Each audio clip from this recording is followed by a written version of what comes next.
Do you ever feel like manifestation is just another thing on your to-do list that you don't have time for? Like your spiritual practice is something that you have to do?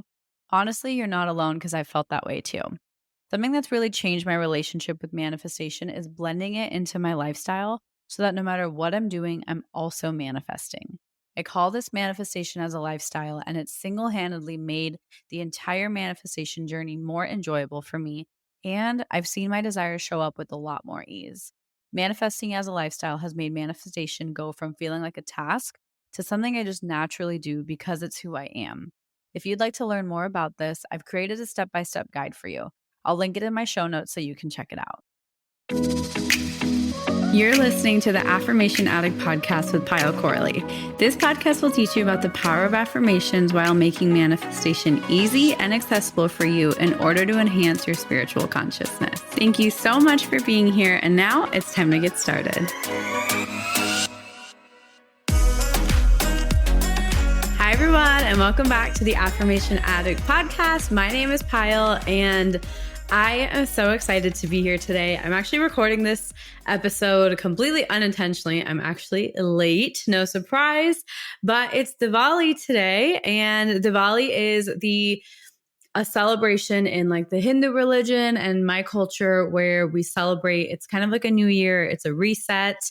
It goes along with a new moon. And so today is a new moon. Well, I think tomorrow is a new moon, but it is in sync with the new moon. And it's all about a new year, welcoming in prosperity, honoring just abundance. And I didn't even plan to record this episode specifically today. I already had this episode idea, which is if you're manifesting money, listen to this. Just some reminders, some perspectives on money energy that I wanted to share with you.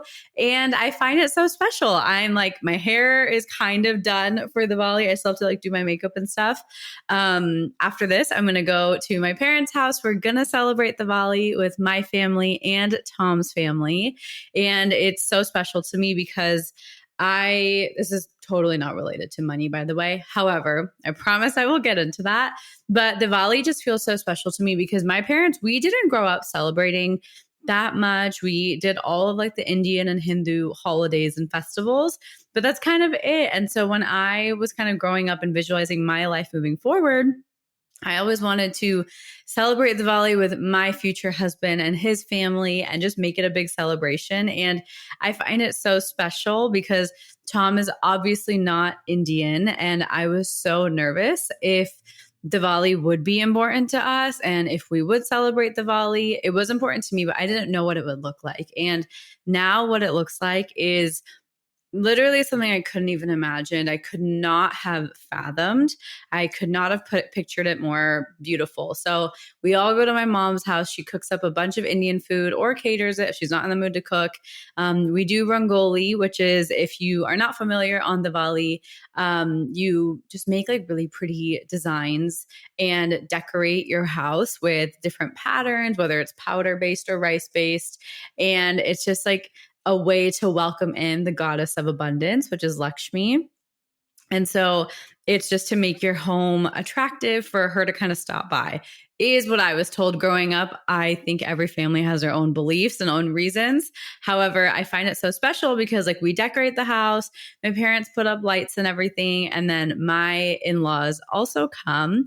So they all wear their Indian clothes. They have a couple of outfits and we just all celebrate together. We do Diwali puja, we eat food together, we do fireworks and some little sparklers and everything. And my niece and nephew are there. And it is just like so magical. I feel like for me, it is probably the equivalent of what most people in like the United States feel about like Christmas and holiday season.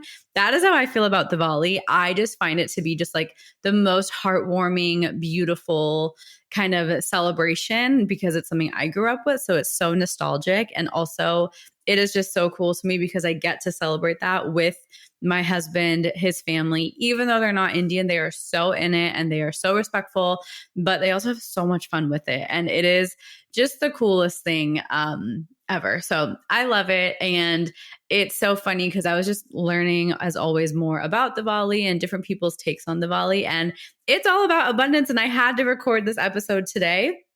So I just feel like it is meant to be. So, talking about money, this is why you're here. This is why you're listening to this episode. You did not sign up for a little masterclass on Diwali, but thank you for staying if you're still here.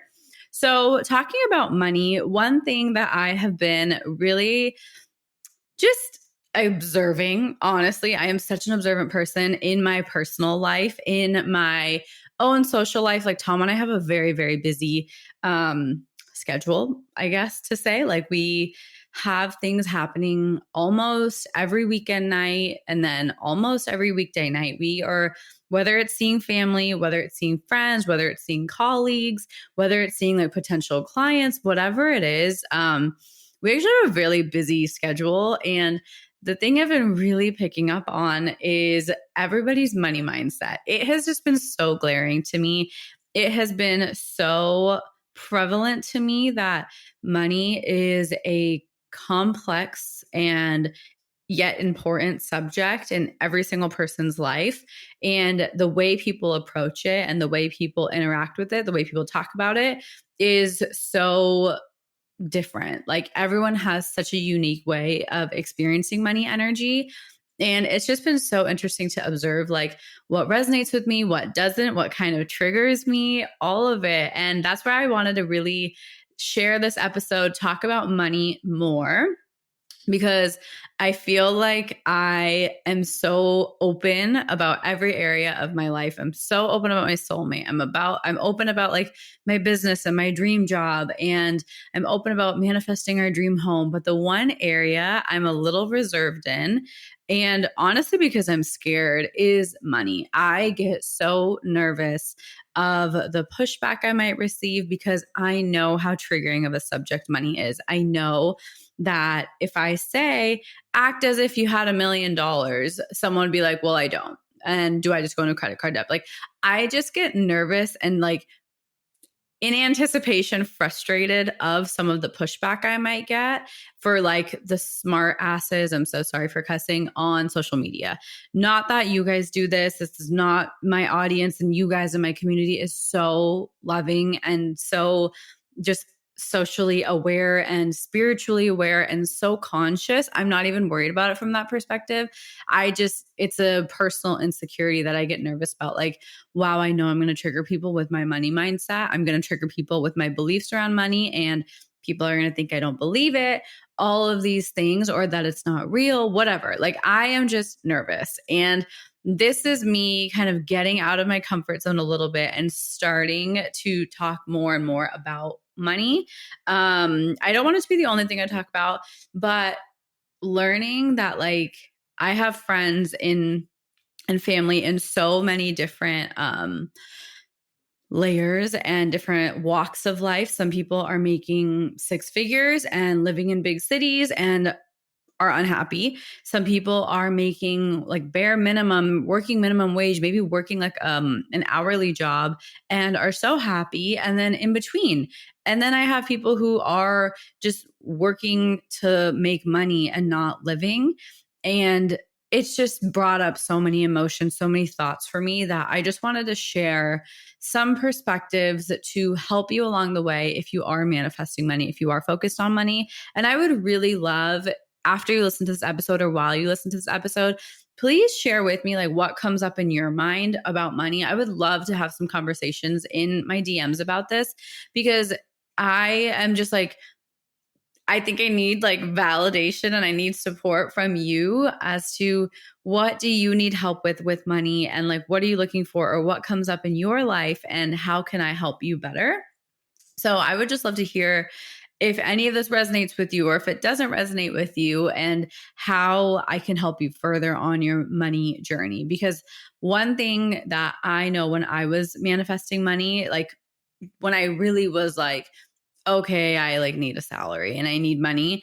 The hardest thing and the most annoying thing was that I felt like I needed to spend money to receive money. And to an extent, I do think that's true. I think if you're trying to learn a specific skill like energy exchange, but it was also just like, that's so unfair. And I think that's wrong. And so my first kind of perspective if you feel frustrated that anyone who's teaching you to manifest money is asking for money, and that feels so contradictory and frustrating, and you feel kind of helpless in a cycle, what I want to say to you is the most I've dealt with my relationship with money, and it's evolved so much over the years. You guys have seen it evolve. Maybe not sure if you've noticed it, but like there was a phase in my life where I wanted the showy glam money. I was not very showy with it on social media. However, it was the way I talked about it. So I'm not sure if you noticed. However, I wanted like the first class travel. I wanted to stay in the super fancy hotels. And granted, like there's nothing wrong with that. So all of that, like notice where your mind goes at, like this is bad, this is good.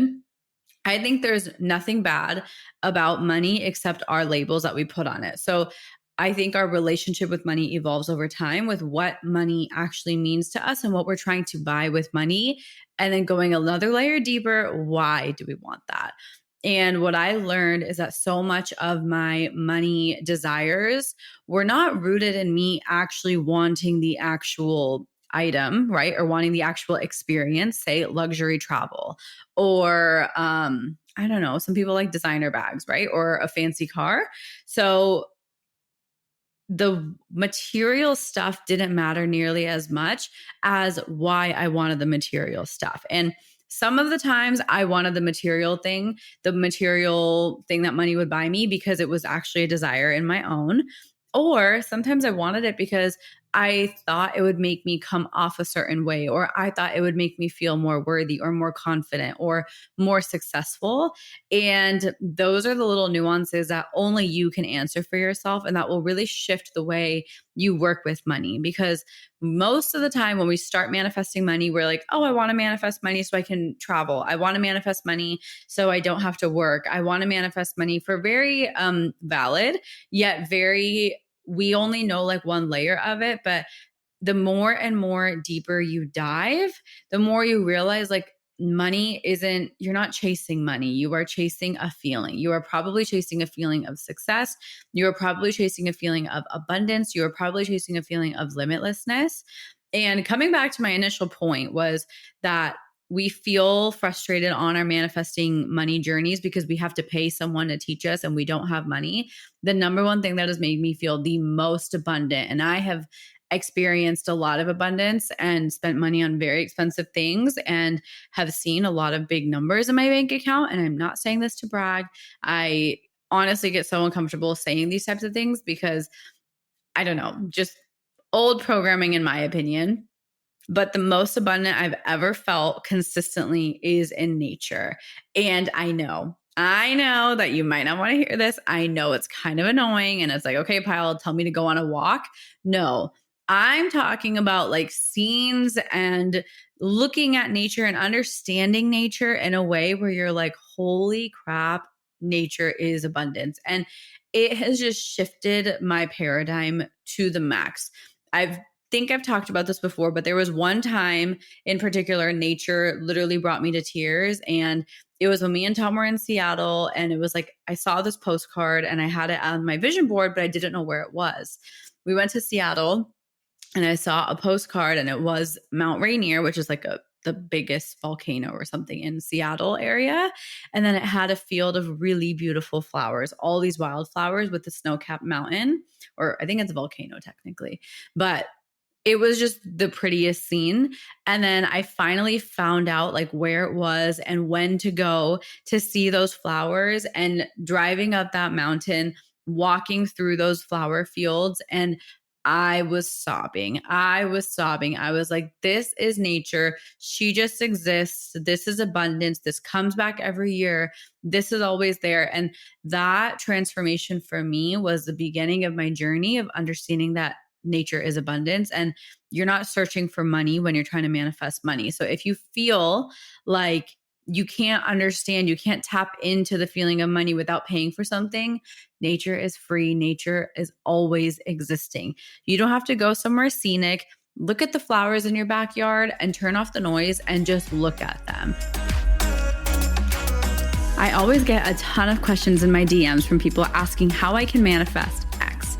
The truth is, you can really manifest anything as long as it's for the greatest good. And if you're having trouble manifesting something right now, or you feel stuck on your journey, I have a really beautiful resource I've made for you. It's a free quiz. It's called the Manifestation Archetype Quiz. And it's something that I've created so you can find out your manifestation style to give you more clarity on your spiritual journey. After taking the quiz, you're going to receive the best resources for your specific archetype to help you attract your desires based on where you're at and what you want to create. So you can find a link to the quiz in the show notes, or just head to my website at www.affirmation-addict.com. When you kind of just like grasp the fact that these flowers are blooming and they're beautiful and they're so fragrant, and there's so many different hundreds of thousands of types of flowers, or when you see like your basil in your herb garden growing, or vegetables if you have vegetables growing, or you see trees and you look at those leaves and you just look with a little bit more awareness than what we typically do in our day-to-day lives, you will see how much abundance there honestly is. And you can start to connect to that feeling. There's always enough. And you can start to really connect with, how do you actually show up with money versus how do we actually show up with nature, and what are the differences? Because we have so much to learn from nature and the way that there is always enough. It is just so much like grace. And I think when I look at my relationship with money, it is the opposite of grace. It is the opposite of gentle. It is so rigid. It is so stress filled. It is so anxiety filled. Versus nature is not that. Nature is not anxious. Nature is not stressed out. Nature is not desperate. And you can really start to draw parallels and really connect with money just by looking at nature and letting your mind wander and looking at nature through a conscious, aware, spiritual lens. It has changed my life. I'm not just telling you to go on a walk and like think that you're manifesting money by going on a walk. I'm telling you to like let your mind wander and ponder about how magnificent it is, and notice those feelings that come up. Maybe it's going to a certain scene. Like for me, rivers and water are always huge, specifically rivers. Oh my gosh, I got a tattoo. So, okay, if you're on the video, oh God, I will post a picture, but I got a tattoo finally. We got it for Tom, and I have always wanted, well, he already has tattoos. I've never had a tattoo. I have piercings. Like I have my nose pierced. I have lots of ear piercings, but I've always wanted a tattoo. And the initial like base of my symbol of the tattoo was a river, because Abraham Hicks always says, and there's so many analogies of rivers and spirituality, and it has always inspired me because it's one of the most tangible things I've experienced, where when you put your foot in a river or your hand in the river, you can feel the current, and you can feel, if you relax, you can feel yourself go downstream, which is with the flow. Or if you kind of hold your hand, you can feel the current go against your hand, and that's upstream. Or you're trying to swim against the current, that's upstream, and that's living life through resistance. And that like analogy, but also being able to physically feel the resistance versus the flow in a river, was just such a full circle moment for me. And so I wanted like the squiggly line to represent the river. I've always been obsessed with lotuses. You see it in my branding. But I also am like, lotuses are so basic and everyone likes lotuses. And I was like, you know what? It's been something in my life since I can remember. I used to paint lotuses all the time, and it's always been such a symbol for me. So I was like, even if it's basic, fine. But I incorporated the lotus, and then chakras, as you know, are very important to me as well. And I love dots. So I have like 3 dots, 3 cute little non-dot kind of paisley shape that looks like mehndi or henna, if you're familiar with it, and then a 7th dot. So it's kind of like the river flow upstream, the 7 chakras, lotuses, and just a lot of spiritual symbolism that's important to me on my journey, and kind of reminds me from where I've come, but also where I'm going. And so such a long tangent, but let yourself feel the abundance when you go into nature, wherever inspires you, but give yourself the time to really reflect. You'll be surprised what you learn if you can quiet down. So that's my kind of first point. If you are manifesting money, wow, that was me talking for 20 minutes. Oh my gosh, I have literally, that wasn't even a point on my list, but oh well, intuitive podcasting, here we go. So, one thing I wanted to share with you is if you are manifesting money, interesting. I have talked about this a little bit on the podcast before, but like time has been an interesting concept for me. I've noticed there's a lot of moments in my life where I feel like I'm rushing or I'm constantly waiting for that one perfect moment.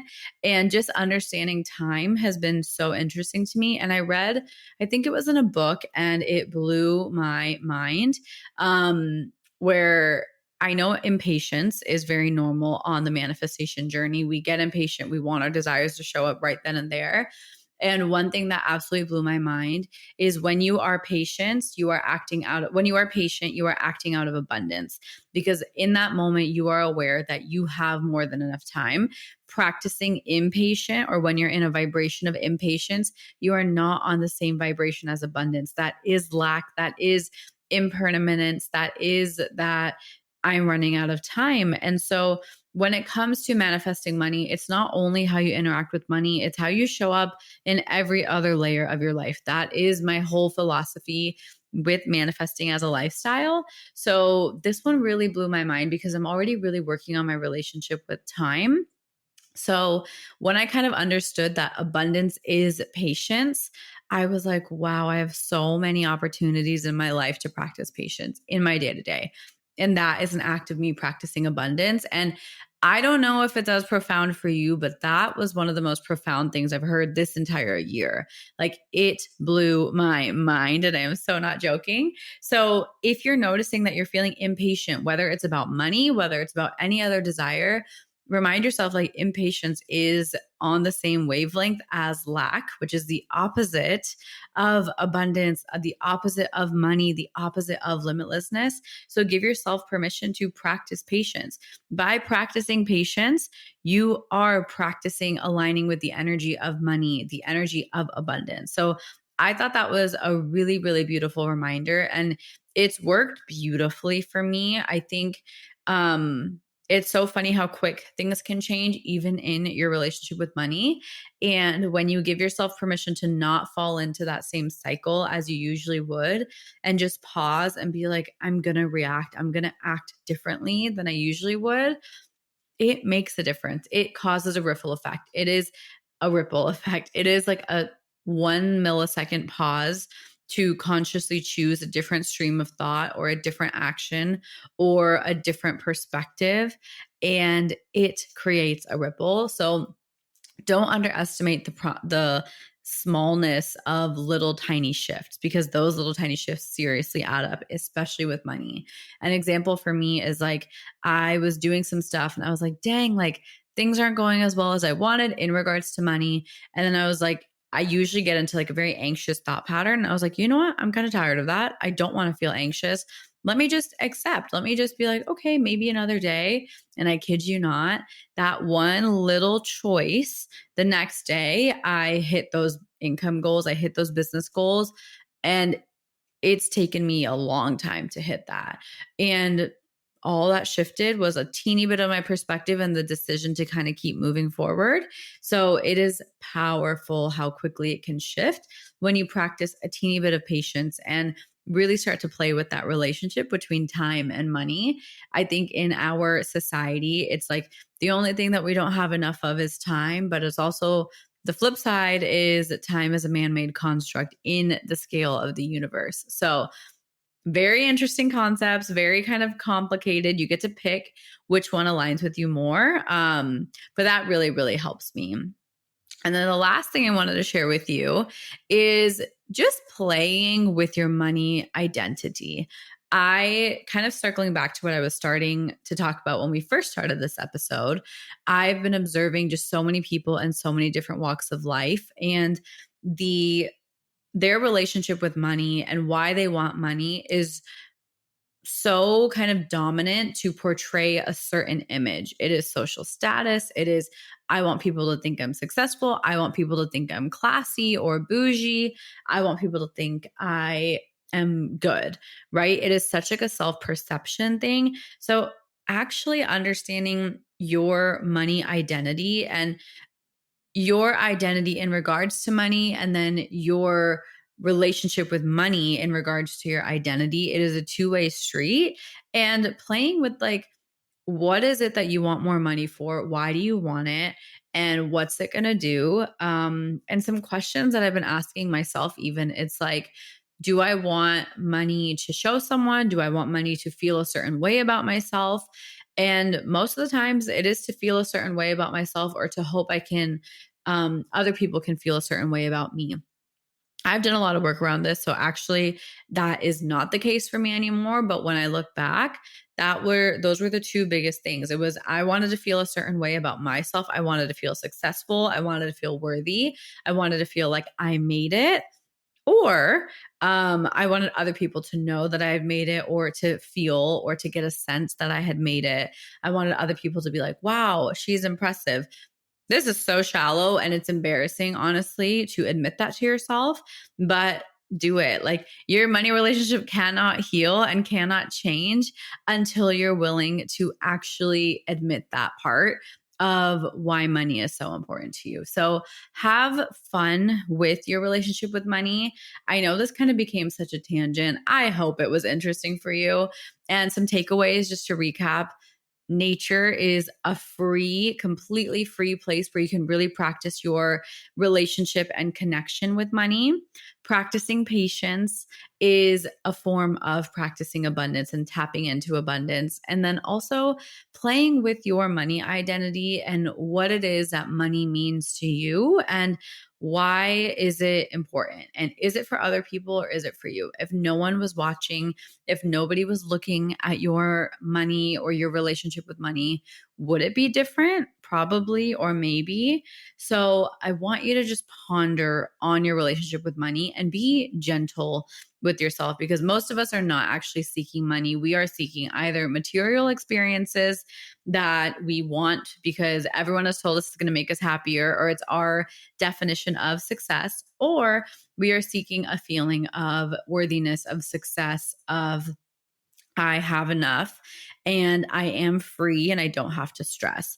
But I will tell you firsthand that the problems that we think money will solve, it will take away some stress, but then a different level, a different paradigm of stresses will come up. So yes, basic stresses might go away if you do have money. You might not have to worry about where your food is coming from or where electricity is coming from, but then a different type of problem might come up. So money will not necessarily solve all of your problems. It might solve some, but it might not solve all of them. And I think having the awareness that money doesn't magically make everything better is so powerful. Because one thing I know was not prepared for, having more money than I could have ever thought, was seeing other people who have a lot of money and what they do with it and how they show up in the world, and the amount of disappointment and sadness that creates in me. That was really hard for me to actually process. And it's something that nobody can teach you. You have to experience it on your own. And I know me saying that money isn't going to solve all your problems is not going to make you not want to manifest money. I want you to manifest money. I think it's your birthright. I think you deserve it. However, I just hope I can prepare you for the fact that it might not solve everything you're hoping for it to solve. And that's not a bad thing. But I hope it can equip you to realize that, like, you can handle anything that comes your way. And it's so much bigger than money. It is so much bigger than having $1 million or having the financial freedom you've always longed for. Like, life is meant to be lived, and it's not meant to be working away just to get a paycheck so you can live. Like, that is not the way we are designed to live life. Like, there is so much more than money. There is so much other energy that we can get excited about, like creativity, like passion, like purpose, that trumps money. And it's easy for me to say because I have made the money that I thought I needed. And so now it's easy for me to look back in hindsight, but just sharing it forward, some people this might click with. Maybe you're like, no, I want to also experience the money and then have my own lessons from it. So whatever you want to do with your money relationship going forward, I wish you the best. I wish you only more and more abundance to be used to raise your vibration as well as the planet's, and to be used for good. It only takes a small percentage of people to do good in the world to actually make a ripple effect. So I know you're part of that. I love you and thank you for being here. Happy manifesting money and happy Diwali. Happy holiday season. Happy Thanksgiving. Happy all of it. I know Thanksgiving is until next week, but just in case, All right. I love you and I will talk to you soon. Mwah. Bye. Thank you from the bottom of my heart for listening, and I hope you enjoyed today's episode. If this episode resonated with you, it would mean the world to me if you could rate and review the podcast and share it on your social media so I know to keep creating episodes that are inspiring you to manifest. I'm so genuinely grateful for the time we shared today, and I'd love for you to join the community by following @Affirmation Addict on Instagram. To continue diving into spirituality and manifestation, head over to my website, affirmation-addict.com. Until next time, I'm sending you so much love and so much healing energy.